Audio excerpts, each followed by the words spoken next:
रुखसार, मैं तुमसे बहुत प्यार करता हूँ, तुम मेरी बात का यकीन क्यों नहीं करती? सलमान ने उसे बाजू से पकड़ा और अपनी तरफ खींचते हुए पूछा। खबरदार सलमान, तुम मेरे लिए आसमान से तारे भी तोड़ कर ले आओगे ना तो तब भी मैं तुम्हारी बात का यकीन नहीं करूँगी। रुखसार सलमान का हाथ झटकते हुए वहाँ से जाने लगी। सलमान गुस्से में बोला, तुम उस मिडिल क्लास अरमान के लिए मेरा प्यार ठुकरा रही हो। रुखसार बोली, मैं किसी से मोहब्बत करूं या ना करूं, मेरी लाइफ है, तुम्हें इसके बारे में पूछने का कोई हक नहीं है। रुखसार बोलते हुए अपने बेडरूम में चली गई। रुखसार, कभी कभी मुझे तुम्हारा साथ एक ख्वाब लगता है, ऐसा ख्वाब जिसके भविष्य के बारे में मैं कुछ नहीं जानता। अरमान पार्क में लगे हुए चेयर पर बैठते हुए बोला। अरमान, तुम ख्याली दुनिया से बाहर आकर हकीकत की दुनिया में आँख खोलो। तुम्हारा मेरा साथ ख्वाब नहीं, हकीकत है। मैं तुमसे इतना प्यार करती हूँ कि तुम्हारे लिए मैं सभी आराम छोड़ सकती हूँ। जिन चीज़ों का लालच देकर सलमान और मेरे घर वाले मुझे तुमसे दूर करने की कोशिश में लगे हैं, वह लोग कभी नहीं समझ सकते कि मोहब्बत इन चीज़ों की मोहताज नहीं होती। अरमान कुछ भी नहीं बोला, वह चुपचाप बैठा रहा। ओहो, हम कितना बोरिंग टॉपिक लेकर बैठ गए, चलो कैंटीन चलते हैं। रुखसार ने उसका हाथ पकड़कर उसे उठाते हुए कहा। वह चुपचाप उसके साथ चलने लगा। मुझे तुम्हारी याद इतनी क्यों आती है? सलमान की आवाज़ पर दोनों ने मुड़कर देखा। यह कहाँ से आ गया? रुखसार ने बुरा सा मुंह बनाया। मैं तुम्हारी ज़िंदगी में हर जगह नज़र आना चाहता हूँ। वह उनके सामने आकर मुस्कुराते हुए बोला। सलमान, तुम अपनी हद में रहो। अरमान ने गुस्सा करते हुए बोला। चलो इसके मुंह मत लगो। रुखसार उसे धकेलते हुए वहाँ से ले गई। वह नहीं चाहती थी कि लोगों के सामने उनका तमाशा बने। तो फिर क्या सोचा है तुमने? मम्मी ने डिनर के वक्त रुखसार से पूछा। किस बारे में अम्मी? वह लापरवाही से बोली। वही सलमान के प्रपोजल के बारे में, उन्होंने कुछ सख्त लहजे में कहा। प्लीज़ मम्मी, इस टॉपिक को यहीं ख़त्म कर दे। मैं पहले भी आपसे कहा था ना, आप क्यों इस बात को रोज़ाना दोहराती हैं? वह झुंझलाते हुए बोली।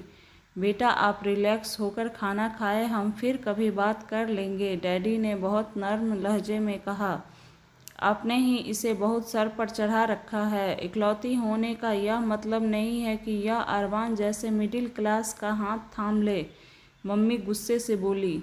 डैडी, आप ही इस टॉपिक को लेकर बैठे हैं, सुकून से बात करें या फिर झगड़े। मैं जा रही हूँ, मुझे खाना नहीं खाना। रुखसार उठ के अपने कमरे में चली गई। अहमद और सरिता ने दुख से अपनी लाडली बेटी की तरफ देखा, जो इतनी जिद्दी थी कि जिस बात या काम के पीछे पड़ती वह करके ही छोड़ती थी। अरमान को, तुम गांव कब जा रहे हो? रुखसार के लहजे में ऐसा कुछ था कि वह चौंक गया। क्या बात है रुखसार, तुम कुछ परेशान से लग रही हो? अरमान, सलमान ने जब से प्रपोजल भेजा है, मम्मी डैडी मुझसे रोज़ पूछते हैं, मैं 1000 बार मना कर चुकी हूँ, लेकिन वह कहते हैं कि सलमान न सिर्फ हमारी क्लास का है बल्कि उसके डैडी मेरे डैडी के गहरे दोस्त भी हैं, इसीलिए मुझे हाँ कह देना चाहिए। इसीलिए मैं चाहती हूँ कि तुम गांव जाकर अपने माँ और बहनों को ले आओ। रुखसार की बात पर वह और भी परेशान हो गया, लेकिन मुस्कुरा कर बोला, तुम फिक्र मत करो, मैं इसी हफ्ते जाऊँगा और उन्हें ले आऊँगा। लेकिन तुम्हारे घर वाले? अरमान, वह मेरी जिम्मेवारी है, तुम बस उनको ले आओ, ठीक है? वह कुछ परेशान सा हो गया क्योंकि अभी घर जाकर अम्मा को समझाना था। वह दिल्ली इसलिए आया था कि पढ़कर अच्छी जॉब हासिल करेगा और दोनों बहनों की शादी करेगा। यह तो उनसे कभी सोचा ही नहीं था कि यहाँ वह रुखसार के मोहब्बत में इतना डूब जाएगा कि सब कुछ पीछे छोड़कर उसे रुखसार के बारे में ही सोचना पड़ेगा। इस तरह की बातें सोचते हुए वह रुखसार के साथ लेक्चर अटेंड करने चला गया। मम्मी, अरमान गांव जा रहा है, वह अपने घर वालों को साथ लाएगा आपसे बात करने के लिए। रुखसार ने सरिता बेगम को जानकारी दी। चाय पीते हुए उन्होंने उसकी बात बहुत गौर से सुनी, फिर कुछ सोचते हुए बोली, तुम भी साथ उसके चली जाओ। क्या? वह चौंक गई। इसमें इतना हैरान होने वाली कौन सी बात है? तुम उसे पसंद करती हो, उससे शादी करना चाहती हो। शादी से पहले उसका गांव, उसका घर, उसका रहन सहन देखा हो। मेरे ख्याल में इससे कोई हर्ज नहीं है। उन्होंने बहुत सुकून से जवाब दिया। मम्मी आप कह तो ठीक रही हैं, मैं अरमान से बात करती हूँ। हम कुछ दिन यूनिवर्सिटी से ऑफ कर लेते हैं, वैसे भी फाइनल सेमेस्टर होने वाले हैं, लेक्चरर बहुत कम होते हैं। वह मुस्कुराते हुए बोली। फिर मोबाइल पर अरमान का नंबर मिलाते हुए वहाँ से उठ गई। बेगम हमारी बेटी बहुत खुश लग रही है। ऐसा क्या कह दिया है तुमने? अहमद ने आते हुए बेटी को खुश देखकर पूछा। अब हमारी रुखसार सलमान से ज़रूर शादी करेगी। वह चाय का कप रखते हुए बोली। मैं समझा नहीं। वह कुर्सी पर बैठते हुए बोले। बेगम ने उसके लिए चाय निकालते हुए सारी बात बतलाई। तो तुम्हारा क्या ख्याल है? वह उसका घर वगैरह देखकर शादी से इनकार कर देगी? मुझे नहीं लगता। वह चाय का कप पकड़ते हुए बोले। वह मेरी बेटी है, इतना तो मैं उसे जानती हूँ। अगर इनकार नहीं करेगी तो कुछ लम्हों के लिए सोचेगी ज़रूर। उसकी सोच में हल्की सी दरार ही उसके सिर से मोहब्बत का भूत उतार सकती है। सरिता बेगम की बात सुनकर उन्होंने समझते हुए सर हिलाया। रुखसार ने जब गांव जाने के लिए कहा तो अरमान खुशी खुशी राजी हो गया। अच्छा था, उसके सामने अम्मा ज़्यादा पूछताछ नहीं करेगी। रुखसार बहुत खुश थी। ज़्यादा खुशी उसे इस बात की थी कि मम्मी डैडी ने खुद उसे जाने को कहा था। बस में सफ़र करके आगे के रास्ते गांव में वह बैलगाड़ी से गए। यह सब उसे इतना अच्छा लगा कि वह बच्चों की तरह खुश हो रही थी। उसने जीन्स पहन रखी थी, इसलिए गांव के लोग उसे बड़ी गहरानी से देख रहे थे। वह सब कुछ एंजॉय कर रही थी। फिर वह एक छोटी सी गली जिसमें गंदे गंदे बच्चे खेल रहे थे। कच्ची गली में जगह जगह पानी भरा हुआ था, न जाने कितने दिनों से भरा पड़ा था। उसमें मच्छरों की भरमार थी। रुखसार में बदबू की भरमार से मुंह मोड़ लिया। अरमान सर झुकाए उसके साथ चल रहा था। फिर वह कच्चे और छोटे से घर के आगे रुक गई। लकड़ी का टूटा हुआ दरवाज़ा जिस पर टाट का पर्दा लगा हुआ था। अरमान ने उसे उठाया। सामने कच्चे मगर साफ सुथरे सहन में मुर्गी इधर उधर भाग रही थी। सामने छोटा सा बरामदा जिसमें लकड़ी का तख्त बिछा हुआ था, जिस पर पुराने मगर साफ सुथरे रंग के फूलों वाली चादर बिछी हुई थी। तख्त पर बैठी हुई बूढ़ी औरत चश्मा लगाए चावल चुन रही थी। अचानक उन्होंने सामने देखा। शुक्र है अरमान बेटा तुम आ गया, कोई खबर भी नहीं दी मेरे बच्चे ने। अरे जीनत, समीरा किधर हो? देखो भैया आया। कमरे से दो लड़की तकरीबन एक ही शक्ल और हम उम्र की लग रही थी। कमज़ोर सी, साफ सुथरे सादा से कपड़े पहने निकली भैया अरमान से लिपट गई थी। फिर उसकी नज़र रुखसार पर पड़ी तो वह चौंक गया। इतनी खूबसूरत लड़की कौन है? उनकी आंखों में हैरत थी। अम्मा भी हैरान होकर देख रही थी। अम्मा, यह रुखसार है, यूनिवर्सिटी में मेरे साथ पढ़ती है, गांव देखने आई है, कुछ दिन रहेगी, बाकी बातें फिर बताऊंगा। अरे मेरा बच्चा अंदर आकर बैठ, सारा मेहमान है और हमने तुम्हें सहन में ही रोक लिया। अंदर आओ। अम्मा ने बहुत मोहब्बत से उसके सर पर हाथ फेरा और अंदर ले आई।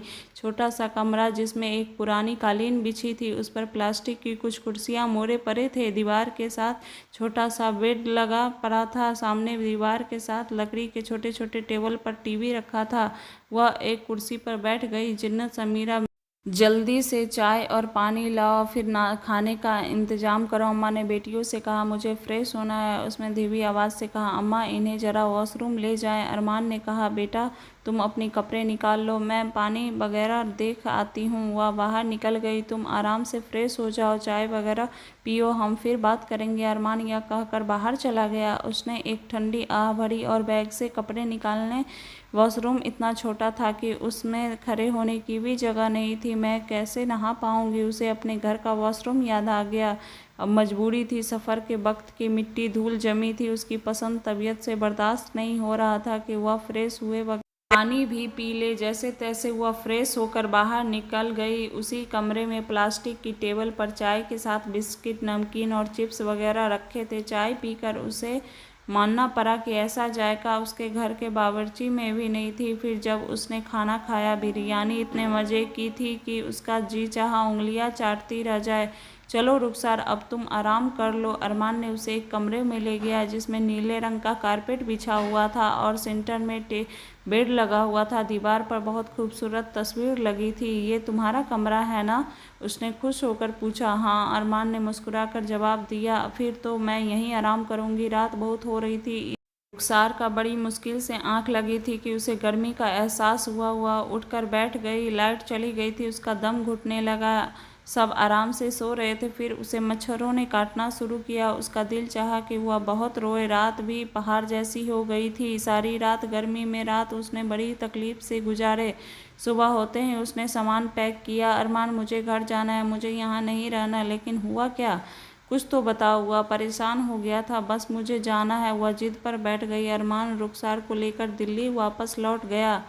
सरिता और अहमद को कुछ ज़्यादा बेचैनी नहीं हुई। उसकी बेटी भी, वह जानते थे कि कितने सुकून से पली बढ़ी है, लेकिन उसे उस वक्त परेशानी का सामना कर पड़ा जब वह बीमार हो गई। उसे मलेरिया हो गया। अरमान बहुत शर्मिंदा हुआ। जब रुखसार घर लौटी तो उसकी माँ ने पूछा कि अब क्या सोची हो?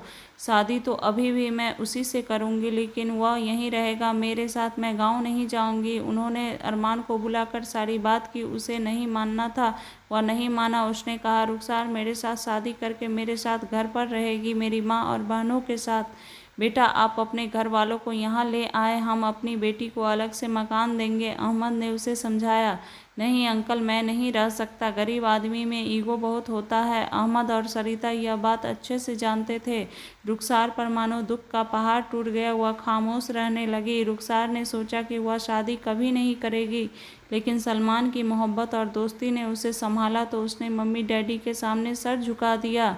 सलमान अच्छा शौहर साबित हुआ, लेकिन पर फिर एक बार दुखों का पहाड़ टूट पड़ा। एक हादसे में उसके अम्मी अब्बा दोनों इस दुनिया से चले गए। अरमान से उसने मोहब्बत की थी। कभी कभार वह याद बनकर उसके दिल में आ जाता था, जिसे वह हमेशा भुलाने की कोशिश करती थी। एकदम उसकी हंसती बसती जिंदगी को जैसे किसी की नज़र लग गई थी। बिजनेस में दिन व दिन नुकसान होता जा रहा था। सलमान बहुत परेशान हो गया था। वह हर बात बात पर झुंझला कर बोलता था। एक दिन तो बात बहुत बढ़ गई। वह रुखसार को किसी बात पर बोला कि मनहूस हो तुम, तुम्हारी वजह से आज मैं आसमान से ज़मीन पर आ गया हूँ, तुमने मुझे बर्बाद कर दिया। मैं तो उस दिन को कोसता हूँ जब तुमसे शादी की थी, और जी भी न जाने क्या क्या कह दिया। रुखसार रोते हुए अपने कमरे में चली गई। उसने फैसला किया कि वह जॉब करेगी और सलमान से तलाक ले लेगी।